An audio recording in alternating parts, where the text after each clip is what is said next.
Hello, welcome back to my YouTube channel, Stories with Coach Sujata.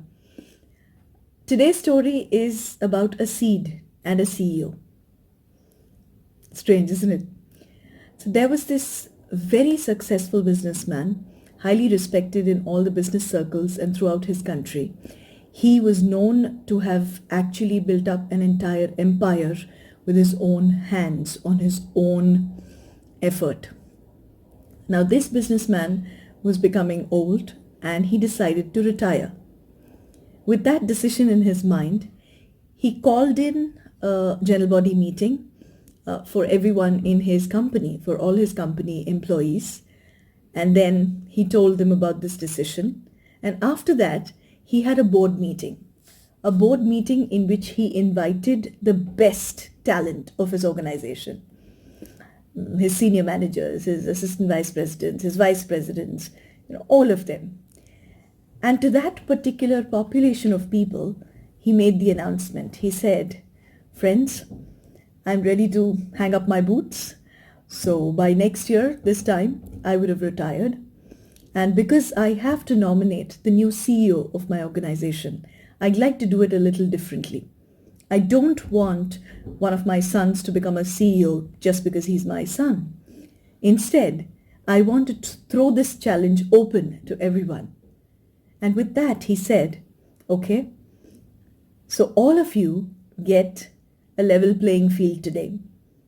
And he gave each of them a seed. Yes, you heard it right, a seed. And that seed would decide their fate.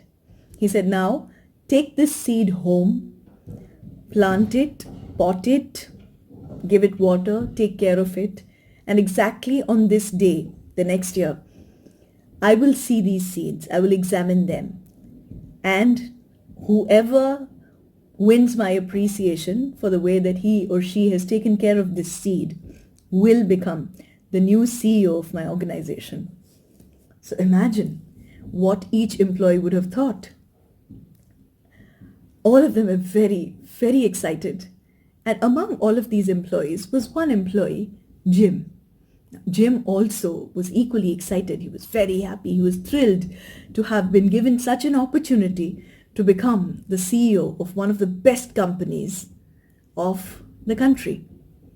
So Jim went back home, very happy, very excited, told his wife everything. They celebrated, they cheered, and then his wife got him a beautiful pot with soil, with fertilizer. So they potted the seed, they planted the seed, and they gave it fertilizers. They took very good care of it. A week passed, 2 weeks passed, and then 3 weeks.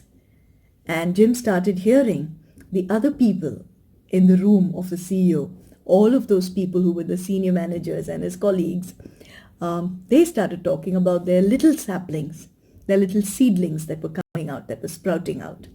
Now Jim continued watering his plants, but he kept waiting for that seed to germinate, that seed to develop, which never happened. 45 days, 2 months, 3 months, and Jim was really sad. He knew that he had killed his seed, but then he continued watering his seed, just with the small hope that the seed would indeed germinate.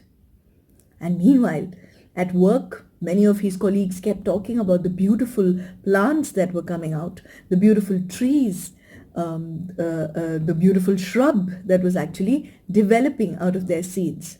So with a very heavy heart, Jim continued watering his pot with the vain hope that the seed would germinate, even though his heart told him otherwise, his mind told him otherwise. So while that happened, a year completed itself, and the meeting that everyone was waiting for very eagerly came upon them. So the CEO was eagerly waiting for all of his employees, and the employees were so happy and thrilled to show the result of their progress to the CEO. Jim did not feel like going to work. In fact, he didn't want to take his pot with him.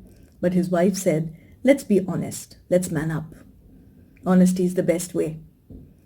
So Jim said, "Okay." And with a heavy heart, and with dread in his heart, he took the empty pot to the CEO's meeting. Now the CEO looked around. There were so many pots, beautiful flowers in some pots, beautiful colors of green and yellow and maroon, beautiful colors in so many trees, in so many plants. And then his eyes stood to where Jim was actually standing with his pot, and his pot did not have anything in it. So the CEO asked the CFO to call him in, and Jim was summoned. So Jim was summoned in the presence of everyone else, and the CEO said, "Okay, what is this? I mean, I don't see a plant. What is this?"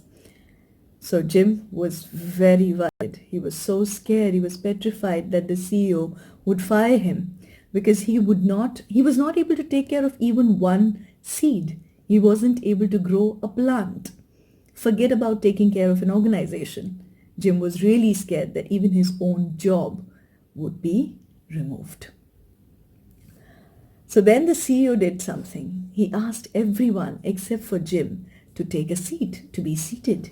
And everyone was really thrilled inside, saying, "Okay, now it's me, one contender less for the position." And with that, the CEO made the announcement, "Ladies and gentlemen, please welcome with open arms and with a thunderous applause your new CEO, Jim." Jim was stunned. And so were all the other colleagues.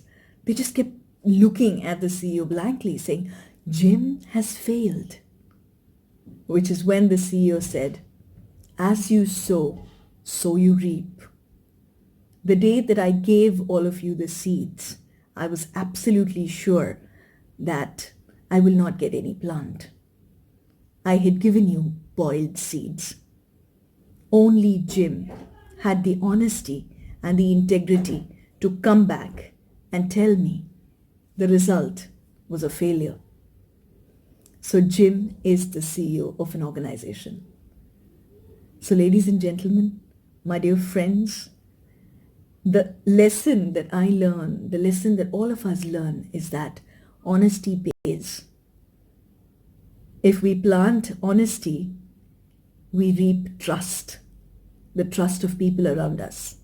If you're not able to do something, we need to be honest about it. Many a time in corporate presentations, in maybe a meeting of very senior people, we tell these small white lies with the hope that people would not understand or would not know when we don't know something, or that we don't know something, a particular piece of advice, a particular technology, the usage of maybe a particular theory. So we, somewhere deep inside our heart, there is this insecurity that, okay, what would the other people think about me if I say that I don't know?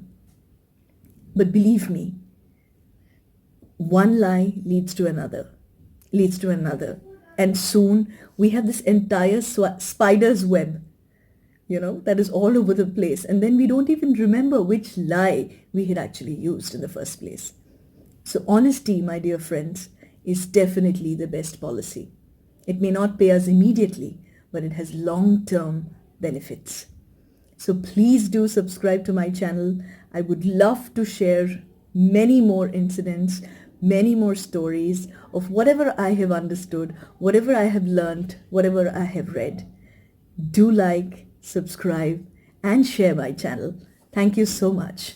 From Stories with Coach Sujata. Bye-bye. Have a wonderful day ahead.